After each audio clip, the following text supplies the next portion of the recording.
welcome back to Haywire RC.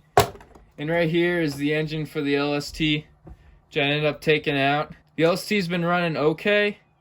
Actually, before, last week, it was running really good.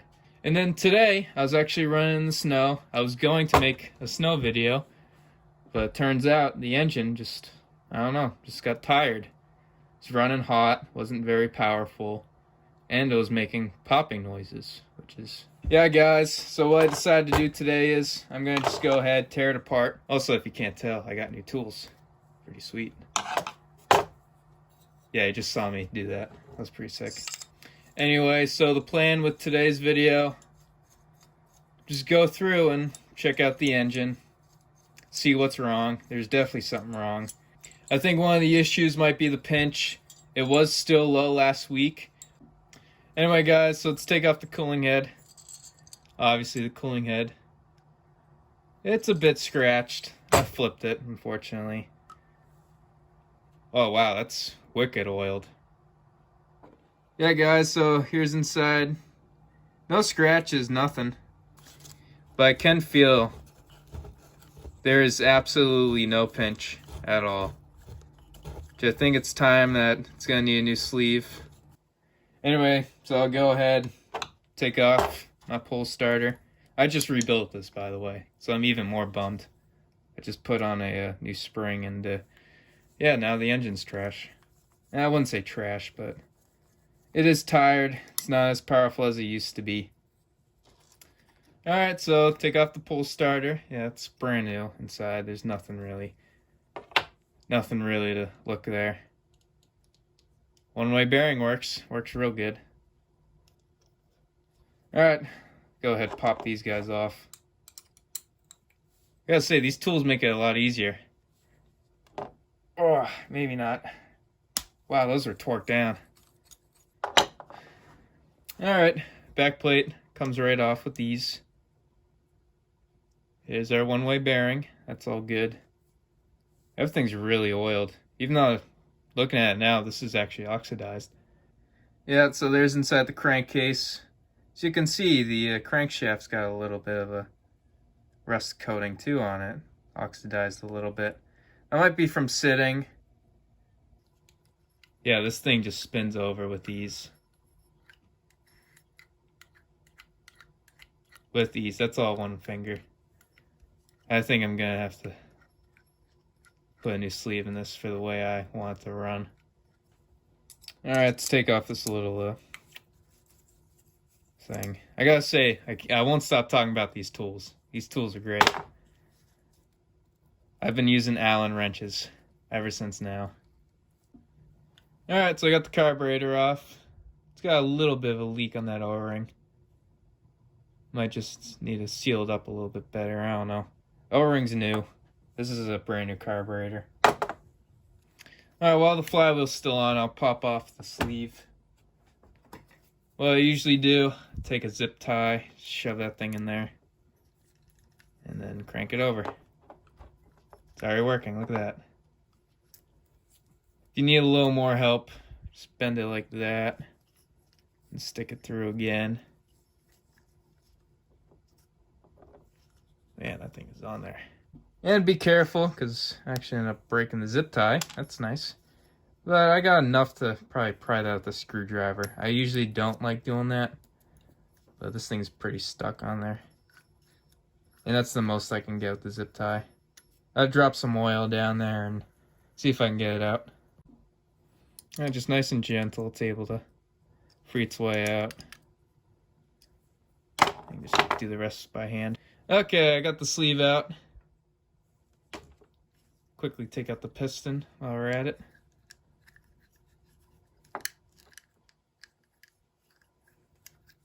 Piston comes right out. Alright, so here's the piston. Definitely got some oil in it. That might actually be a mixture of oil and rust. It's very thick.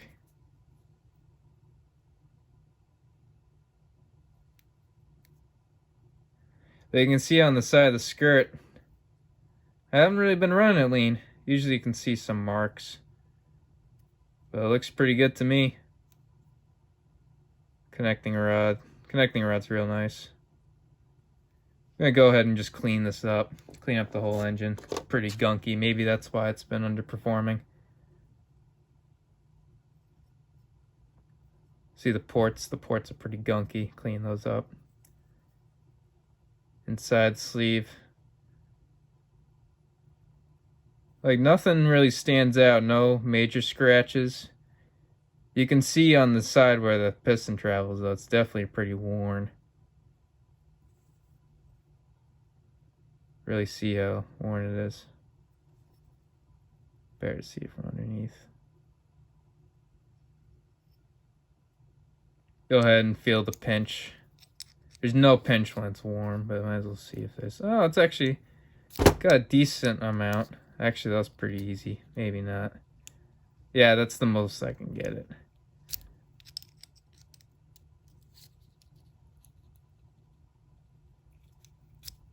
Yeah, that's the pinch. Nothing, doesn't really feel like anything's wrong. There's still pinch in there, but definitely when it warms up, it changes. Go ahead, check out the crank. You can see it's a little rusted. I have to knock out that rust next time I put it in. The bearings are good.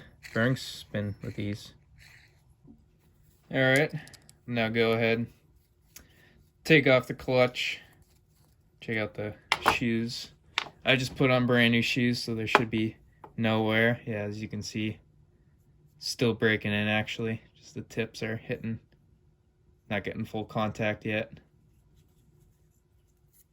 Oh, this bearing actually went bad on me. You can see the shield came off, and it's definitely feels rough. That's not good.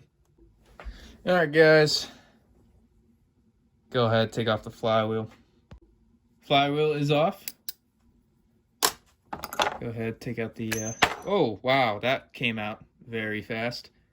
Usually these things are stuck. Okay. Well, the crankshaft's out. That's good. And as you can see right here, those lines, that's from dirt getting in. But you don't want to see that on a crankshaft. It means dirt's getting in. Which I did actually find a hole in my air filter boot. Yeah, because it's the original one. It's pretty old. It's cracked. So yeah, it's got a little tiny crack, which that's probably how this was caused. And a few jumps where it flipped. The filter came off. I try to keep my filters clean all the time just to prevent this from happening.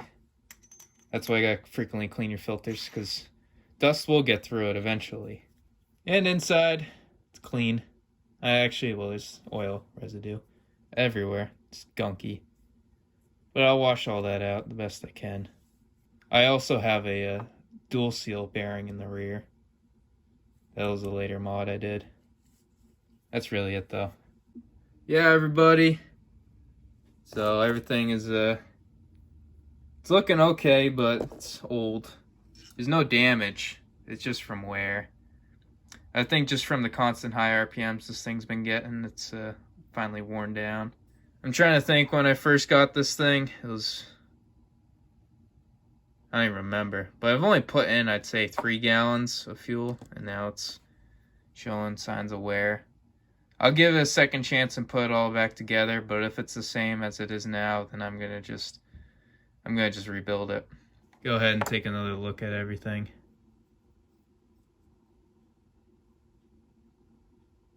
I mean, the sleeve, there's like no scratches at all.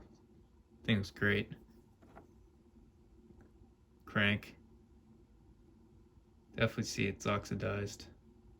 Gonna have to get the scuffing pad and repolish it if I can. Here's the piston. Top of the piston looks great. Connecting rod. Definitely free. Needs up and down play. No, none that I feel. No play. Yeah, that's actually play, yeah. You know what? This connecting rod is wearing out a little bit. Yeah. See that? Yeah, take a look inside the block. No scratches really in there. And take a look down.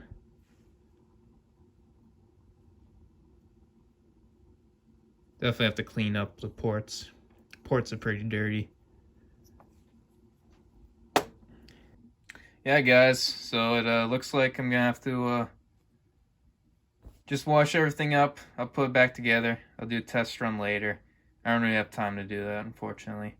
Also, what I did with the JR, as you can see, one, it's heavily decorated, and two, I did convert it so I can run two 6-volt batteries and just recharge them now.